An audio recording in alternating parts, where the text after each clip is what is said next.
This is May 19, 2015, and after having several up days, the precious metals had a big down day, but the down day wasn't, we're still up from this rally, from this down day so far. And for a little while I wasn't doing videos, and now I'm doing a lot of videos because I think that gold and silver are interesting again. I find it very interesting right now with the sentiment, the videos, the blog posts, right? You know, the wedge formation, we'll get a wedge. The wedge formation, right? As the wedge gets closer, I can feel the tension. It's like when you see a stream and it's wide and it narrows, you can see the intensity of the water increase as it's being pushed here. It's going to get to a point, and then which way is it going to go? I can feel that in the sentiment. I can feel that in my own sentiment. This is like the year of reckoning for precious metals. For several years, several pundits and chartists have said they think gold's going to go like to 880 or whatever, and they said it's going to happen in the later part of 2015. And 2015 is here, and the year's going on. And we're going to see, I think, a resolution to this several-year pattern later this year or sometime this year.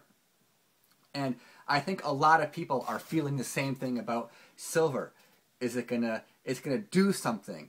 Gold, it's gonna do something in either direction.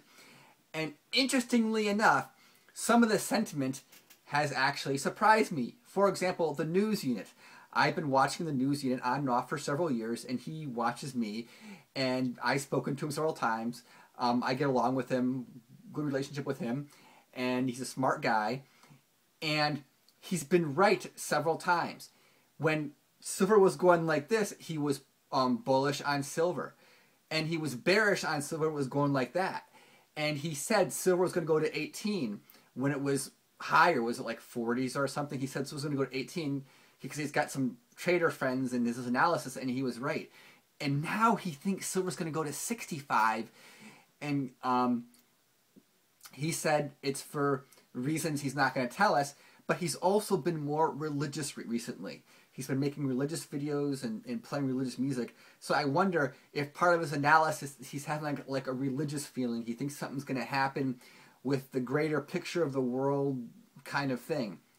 And actually, to be honest, very, very recently, I've been kind of feeling sort of the same way. When I first started my channel, I felt like an impending sense of doom. And from the market perspective, that was correct.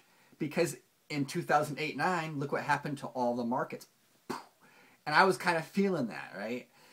And I'm kind of feeling something like that now. But here's a key point. Often that feeling can be your worst enemy. Because even though I felt that way, and I was right, I kept feeling that way, and then the market took off.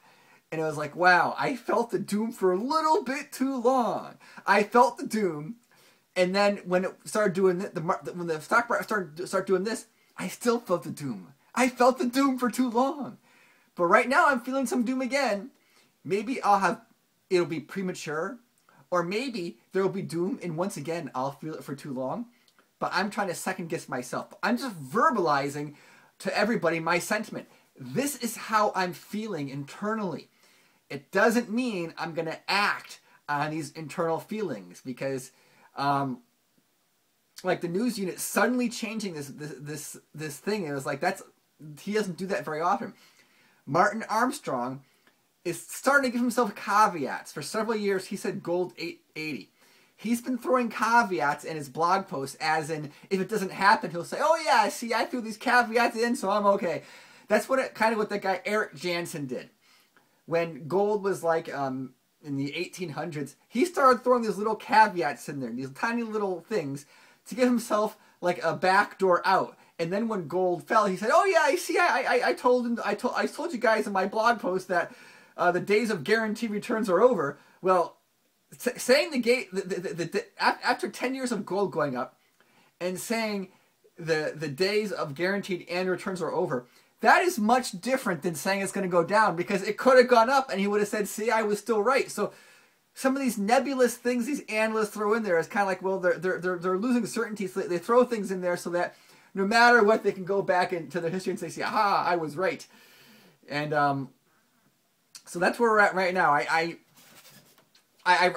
think it's really time to have some round table meetings. Maybe the term round table is starting to become too cliche, but have a couple people, one person who says it's going up, one who says it goes down. I'll moderate and we'll say, okay, let's get your thoughts and let's hear what's going on. And then we can read the comments and get some sentiment there. Yeah. Okay.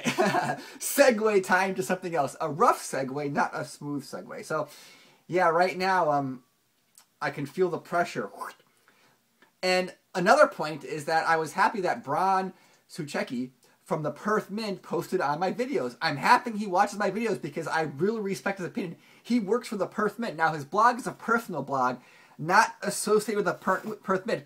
But I want a guy who's got a managerial position at the Perth Mint to give his opinion on precious metals. That is valuable to me. That's very valuable to me. And he had some really good articles that were opinion as well. He says he had a post, who buys or sells does matter. What he's saying is that who's in the marketplace matters to him. He gives an example of like baseball cards. But essentially, if you're in a market and there are people who truly are long-term buyers, that is a different market than people who bought emotionally for the wrong reasons. Because in a market where people are truly long-term, that kind of tells you about price swings that they won't be as extreme down. When you have people who are highly emotional, who buy for the wrong reasons, that can create big ups and downs as their emotions can change on a whim. Because remember, if someone has only been repeating a mantra for a few years, if they've gone their whole life, they find a new mantra that's only a few years old, and they dive headlong into this mantra, just as easily as the switch that turned them on and caused them to go into this mantra, just as easily that switch can be turned off and they can exit that mantra and they can find some new cause elsewhere. And I've seen it happen, and I felt it myself. I felt myself going, this is fun. Whoa, not fun anymore. Right? I felt that myself. And we could be seeing that. However, there are many components to a market. And another thing that happens is once the emotional people, if they get flushed out, right, then maybe you'll have a more rational market. Or maybe you have buyers who've been waiting for years saying, I want to buy this silver, but I'm just waiting for the right time. I'm waiting for these emotional people who hopped in a few years ago to get flushed out, and then they'll get in. In fact, they might not even wait until the flush is completely finished before they start scooping up. See, but these are kind of thoughts I have. These are just thoughts that you bounce back and forth. Because that's what I like. I like to hear thoughts being bounced back and forth. I like to hear every possible angle of like silver and then discard most of them. It's okay if I hear 1,000 ideas on silver and 900 appear to be wrong. It's okay to go through 1,000 ideas and discard most of them, because then you can find the real ideas. And of course, some will say that's flip-flopping. Well, you can think whatever you want. What I'm thinking is I want to buy at the right time, and I want to sell at the right time. And I know I'm not going to be right all the time. And right now, I'm seeing the wedge here. And as I said before, I'm giving myself the out. Because whether silver goes like this or like this, I can say, aha, I was right. Now, that last part was kind of humor, because that's, you know, there's just not literal things. But I'm sure most of you get that. So thanks for watching, and be well.